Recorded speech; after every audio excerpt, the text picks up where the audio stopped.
Shalom ibu-ibu yang terkasih, selamat bertemu kembali di dalam ibadah kategorial ministry kaum ibu GPPS Sawahan. Hari Minggu yang lalu kita merayakan Paskah yang berarti hari kebangkitan Tuhan Yesus. Dan saat-saat ini kita masih di dalam suasana kebangkitan Tuhan Yesus. Mari sebelum kita menerima firman Tuhan, kita mau sama-sama berdoa. Bapa kami yang di surga, kami mengucap syukur dan terima kasih Tuhan. Kalau pada saat ini kami boleh berada sebagaimana kami ada. Kami boleh merasakan betapa Tuhan sangat baik. Tuhan sudah memelihara kami. Tuhan melindungi kami. Tuhan menyertai kami. Sehingga kami boleh tetap sehat sampai pada saat ini. Bahkan pada saat ini Tuhan kembali kami kaum ibu untuk berkumpul bersama-sama mendengarkan firman Tuhan. Urapi setiap pendengaran kami supaya apa yang menjadi tujuan firman Tuhan kami boleh menangkapnya dengan baik, bahkan berikan kepada kami hikmat supaya kami boleh mengerti apa yang menjadi maksud tujuan firman Tuhan sore hari ini. Urapi hamba-Mu yang tidak ada apa-apanya Tuhan, berikan hikmat yang dari surga supaya setiap firman Tuhan yang hamba sampaikan semata-mata hanya firman Tuhan saja. Terpujilah nama-Mu Tuhan, di dalam nama Tuhan Yesus kami sambut firman Tuhan. Amin. Puji nama Tuhan, mari kita buka Alkitab kita yang terdapat di dalam Filipi pasal 2 ayat 8 sampai dengan 11. Demikian bunyi firman Tuhan. Dan dalam keadaan sebagai manusia, ia telah merendahkan dirinya dan taat sampai mati. Bahkan sampai mati di kayu salib. Itulah sebabnya Allah sangat meninggikan dia dan mengaruniakan kepadanya nama di atas segala nama. Supaya dalam nama Yesus bertekuk lutut segala yang ada di langit dan yang ada di atas bumi, dan yang ada di bawah bumi. Dan segala lidah mengaku Yesus Kristus adalah Tuhan bagi kemuliaan Allah Bapa. Tuhan Yesus adalah Allah yang menjadi manusia dengan rela mengosongkan dirinya, merendahkan dirinya, membiarkan dirinya dihina, diolok, diludahi, bahkan ditampar. Bahkan Yesus rela memakai mahkota duri.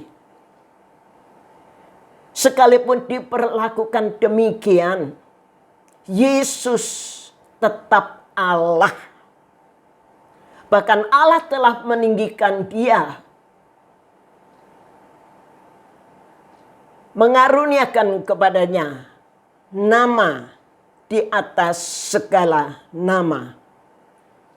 Dan ada tertulis di dalam Mazmur 111 ayat 9c.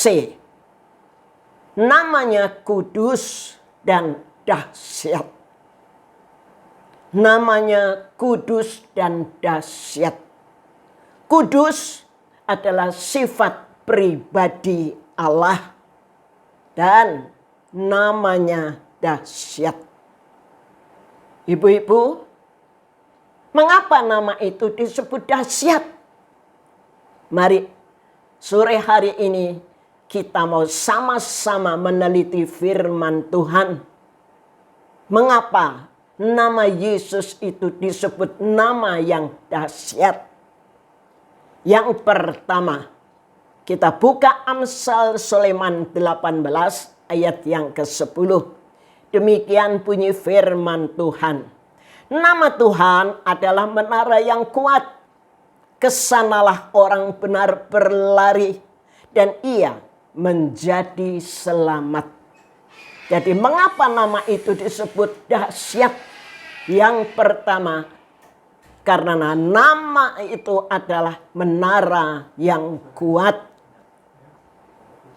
Ibu-ibu yang terkasih, karena di dunia ini banyak nama yang dipakai oleh sebagian besar manusia untuk berlindung. Mungkin karena kekayaannya, mungkin karena kedudukannya. Tetapi nama-nama itu tidak kekal. Ada masanya, ada waktunya. Tetapi lain dengan nama Yesus yang kita sembah. Nama Yesus adalah nama yang abadi, nama yang kuat, nama yang kekal dan berdaulat selama-lamanya. Nah, inilah mengapa nama itu disebut dahsyat, karena nama itu merupakan menara yang kuat. Sekarang hal yang kedua, mengapa nama itu disebut nama yang dahsyat? Hal yang kedua kita baca Yohanes 14 ayat 13 dan 14. Dan apa juga yang kamu minta dalam namaku, aku akan melakukannya, supaya Bapa dipermuliakan dalam Anak. Jika kamu minta sesuatu kepadaku dalam namaku, aku akan melakukannya. Hal yang kedua, mengapa nama itu adalah nama yang dahsyat? Karena nama itu menjadi jaminan kita, jaminan doa kita dikabulkan. Sekali lagi, hal yang kedua, mengapa nama itu disebut nama yang dahsyat? Karena nama itu menjadi jaminan supaya doa kita dikabulkan. Inilah satu rahasia besar dari orang-orang percaya, sehingga doanya ampuh sekali karena jaminannya luar biasa. Asalkan permintaan itu sesuai dengan kehendak Tuhan, asalkan permintaan itu tidak untuk memuaskan hawa nafsu, tidak untuk menyenangkan daging, tetapi demi kemuliaan Bapa. Mengapa nama itu menjadi jaminan sehingga doa kita dikabulkan? Ada tertulis di dalam 1 Yohanes pasal 2 ayat 1 dan 2. Anak-anakku, hal ini kutuliskan kepadamu, supaya kamu jangan berbuat dosa. Namun, jika seseorang berbuat dosa, kita mempunyai seorang pengantara kepada Bapa, yaitu Yesus Kristus yang adil. Dan ia adalah pendamaian untuk segala dosa kita. Dan bukan untuk dosa kita saja, tetapi juga untuk dosa seluruh dunia. Ibu-ibu, tadinya antara manusia dengan Allah itu ada satu jurang pemisah yang dalam. Nah, ayat ini menerangkan karena Yesus telah rela mati di atas kayu salib untuk kita orang berdosa, orang yang tidak benar, orang yang terkutuk. Semuanya telah ditanggung oleh Yesus di atas kayu salib, sehingga hubungan antara manusia dengan Allah diperdamaikan oleh Yesus.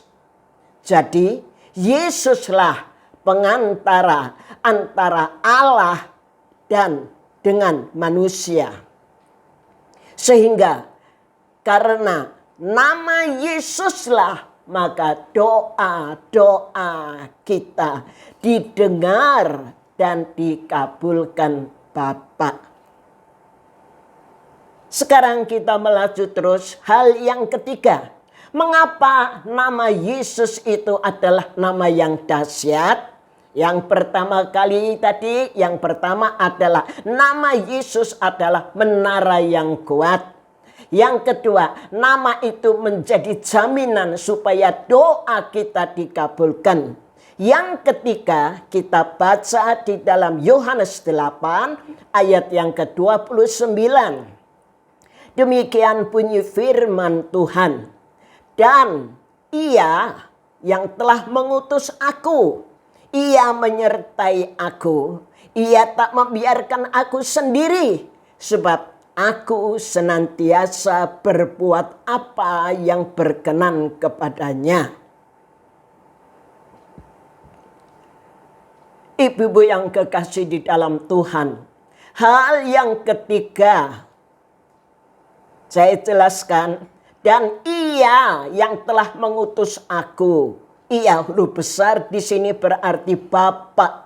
Saya baca ulang, dan Bapa yang telah mengutus aku di sini huruf besar berarti Yesus. Supaya ibu-ibu tidak bingung ya. Dan Bapa yang telah mengutus Yesus, Bapa menyertai Yesus. Bapa tidak membiarkan Yesus sendiri, sebab Yesus senantiasa berbuat apa yang berkenan kepada Bapa. Nah, jadi mengapa nama itu adalah nama yang dahsyat? Hal yang ketiga, karena nama itu disertai Bapa Allah. Nama Yesus adalah nama yang tidak kosong, saudara. Karena nama itu disertai oleh Bapa Allah. Sehingga membuat nama itu sangat dahsyat. Karena di dalam nama Yesus ada disertai Bapa Allah. Kemudian kita akan kembali bertanya, sampai di manakah kedahsyatan nama Yesus, sehingga nama Yesus itu penuh dengan kuasa? Sampai di mana? Yang pertama, kita ingat kisah di dalam Kisah Rasul pasal 3 ayat yang ke-6 dan 7. Di situ Rasul Petrus dan Yohanes di Gerbang Indah, mereka melihat seorang pengemis yang lumpuh sejak lahir. Ketika mereka ada di dekat situ, pengemis itu minta sedekah. Tetapi apa jawab Rasul Petrus dan Rasul Yohanes? Emas dan perak tidak ada padaku. Apa yang aku punya, aku berikan kepadamu. Di dalam nama Yesus orang Nazaret itu, berjalanlah. Ibu-ibu, apa yang terjadi? Orang lumpuh itu diangkat tangannya, kemudian orang lumpuh itu berjalan. Jadi, sampai di mana kedahsyatan nama Yesus itu karena disertai Bapa Allah, nama itu dapat menyembuhkan. Nama itu dapat menyembuhkan. Ibu-ibu, saya pada suatu hari ketika saya bertugas di salah satu cabang, kalau di cabang masih diberikan kesempatan untuk bersaksi. Ada seorang bapak yang lansia, rambutnya putih, orangnya kurus kecil. Dia ketika diberi kesempatan bersaksi, bapak ini maju ke depan. Nah, bahasanya sederhana. Bapak ini saksi, saudara, ibu-ibu yang terkasih. Saya tirukan bagaimana dia bersaksi. Saudara-saudara sekalian, sebenarnya saya tadi tidak bisa datang ke kebaktian karena kepala saya sakit, cekot-cekot. Tapi hati saya rindu, saudara, untuk setia beribadah kepada Tuhan. Kemudian setelah dekat jamnya, kok kepala saya ini masih sakit, cekot-cekot. Saya berdoa kepada Tuhan, saudara-saudara. Tuhan Yesus, tolong saya. Tuhan Yesus, jamah saya. Sembuhkan saya, Tuhan Yesus. Di dalam nama Tuhan Yesus Kristus. Tuhan, hancurkan kepala saya yang sakit ini. Sembuh saudara-saudara, makanya saya bisa datang ibadah di tempat ini. Coba bersyukur kepada Tuhan Allah yang kita sembah itu. Allah yang luar biasa, bijaksana. Dia tidak melihat susunan bahasa, tata bahasa, kalimatnya bagaimana benar atau salah. Tetapi Tuhan tahu persis apa yang menjadi permohonan kita di hadapan Tuhan. Bapak ini sembuh. Sakit kepalanya yang sembuh, bukan kepalanya yang dihancurkan. Sekalipun dia salah di dalam berdoanya, minta dihancurkan kepalanya yang sakit. Nah, puji nama Tuhan. Ibuku yang terkasih. Di dalam persekutuan doa, di dalam kebaktian seringkali ibu-ibu merasa minder. Kalau disuruh angkat doa, takut, gemeter dengan alasan saya tidak bisa ngomong. Tapi kalau ngerumpi bisa. Saya tidak bisa nyusun bahasanya. Ya. Tapi ingat Bapak ini, ibu-ibu sekalian, doanya doa biasa. Tapi sakitnya sembuh, sakit kepalanya. Dan dia bisa datang untuk beribadah. Puji nama Tuhan. Inilah hal yang pertama. Nama itu besar kuasanya, penuh dengan kuasa karena disertai Bapa Allah. Sehingga dapat menyembuhkan. Yang kedua, nama itu dapat mengusir setan. Ada tertulis di dalam Lukas 9 ayat yang ke-49. Salah seorang murid Yesus yaitu Yohanes berkata, Guru, kami melihat seorang mengusir setan demi namamu. Lalu kami cegah orang itu karena ia bukan pengikut kita. Ibu-ibu, nama itu penuh dengan kuasa. Tuhan tidak pandang bulu. Tuhan tidak lihat siapa yang menggunakannya. Asal yang menggunakan nama itu percaya sepenuhnya. Maka nama itu mengandung kuasa. Bisa mengusir setan. Yesus adalah terang dunia. Di mana ada terang datang, kegelapan pasti sirna. Kegelapan pasti lenyap. Dan nama Yesus adalah nama yang kudus. Nama yang penuh dengan kuasa. Setan pasti lari kalau nama Yesus disebut. Nah, bagaimana dengan ibu-ibu sekalian? Adakah ibu-ibu yang takut, penakut? Takut setan, takut orang mati, ya, tidak bisa lihat orang mati. Nah, ke toilet pada malam hari takut. Jalan sendirian pada malam hari takut. Tidur sendirian takut. Kita mempunyai Allah di atas segala Allah. Nama yang kudus, nama yang dahsyat, yang penuh dengan kuasa. Jangan ibu-ibu yang takut. Tapi justru setan itu yang takut. Sebelum ibu-ibu masuk ke kamar atau ke toilet atau tidur, doa, sebut nama Yesus. Sebut nama Yesus, maka setan lari meninggalkan kita. Puji Tuhan. Sekarang hal yang ketiga.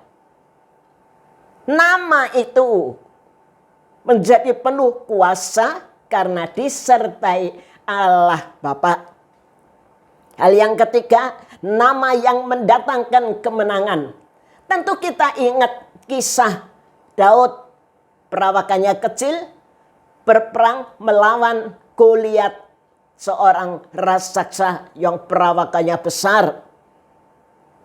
Ibu-ibu, Daud tidak memakai perlengkapan perang, ketopong, pedang, perisai, tidak.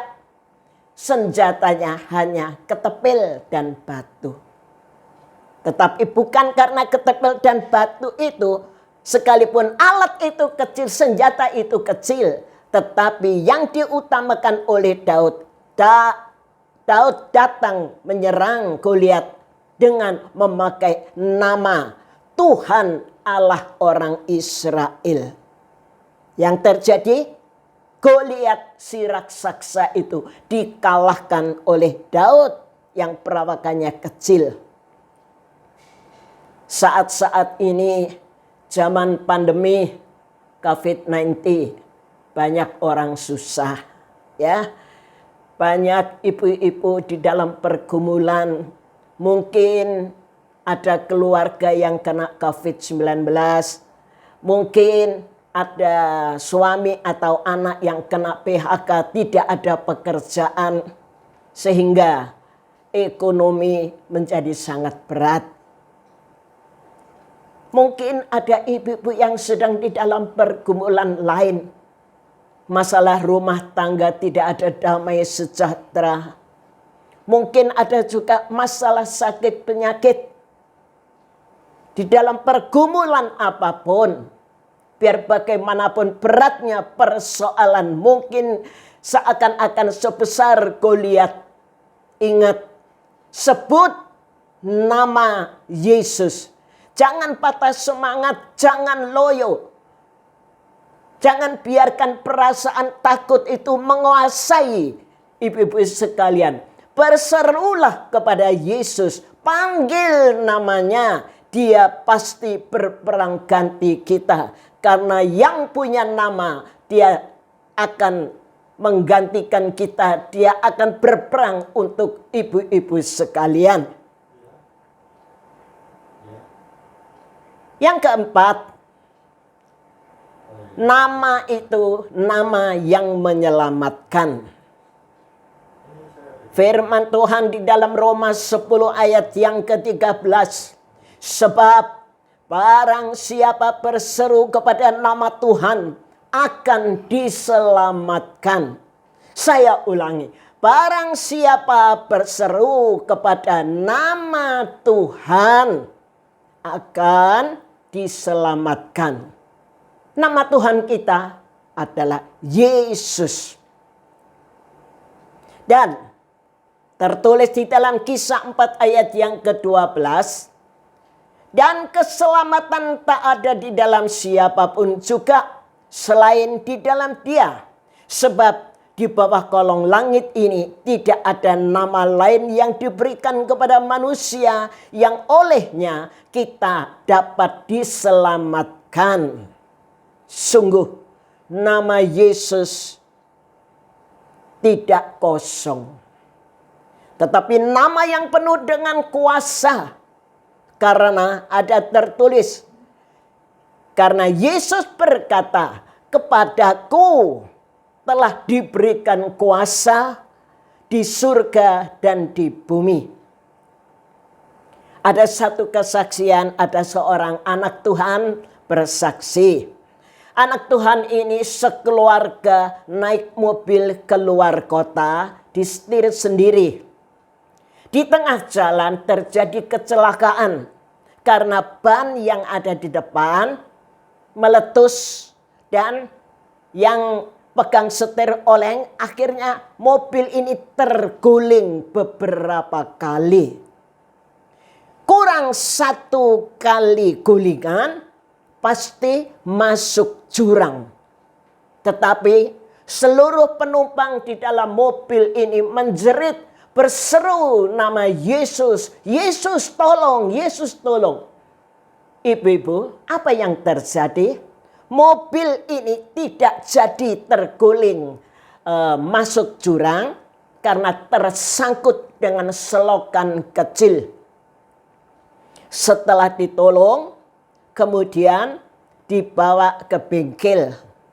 Melihat kerusakan mobilnya begitu parah, kap atas hancur dan terlepas.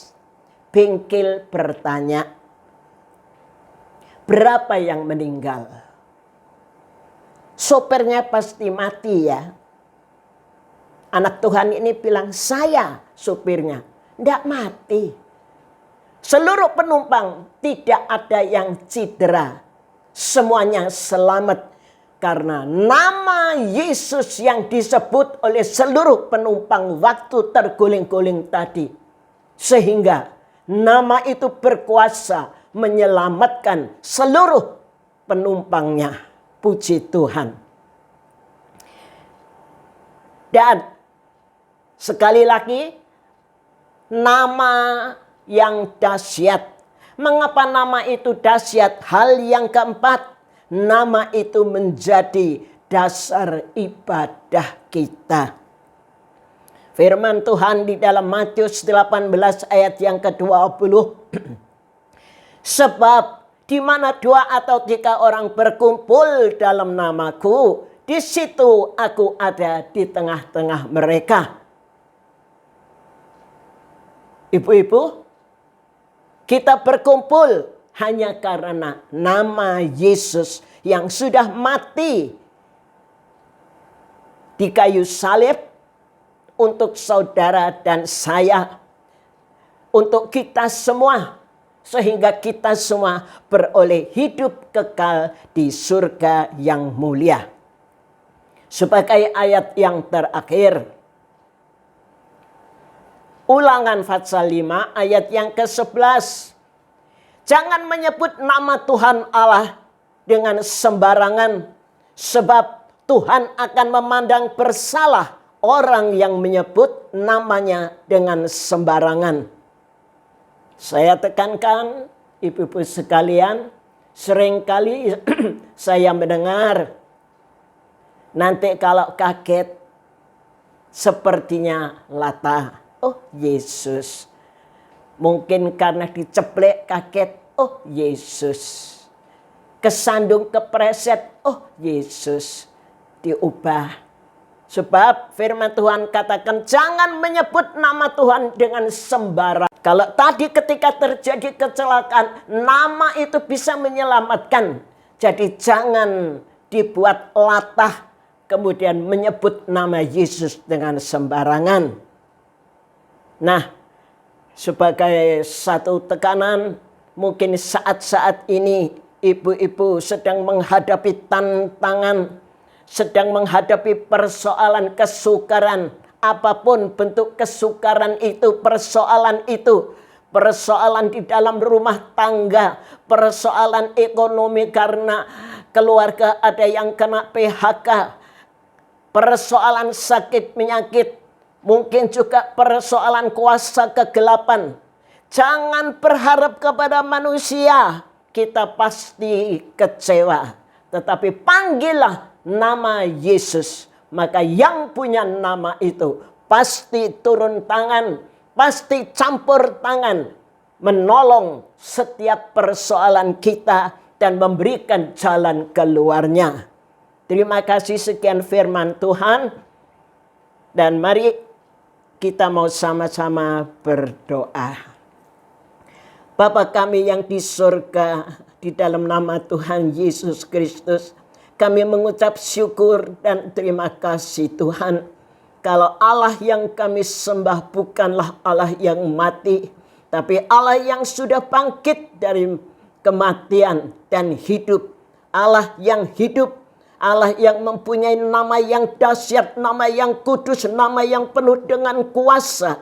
kiranya firman Tuhan boleh tertanam di hati kami yang terbaik, boleh menjadi pegangan bagi kami di dalam menghadapi kesukaran persoalan apapun, supaya kami tidak gentar, tetapi kami mempunyai satu pegangan yang kuat, nama Yesus, nama yang berkuasa, nama Yesus, nama yang dahsyat, dan Tuhan sebagai pahlawan perang kami, Tuhan yang akan berperang gantikan kami, sehingga pasti kami keluar sebagai pemenangnya. Terima kasih Tuhan, kami percaya Tuhan sudah mendengar setiap doa-doa kami.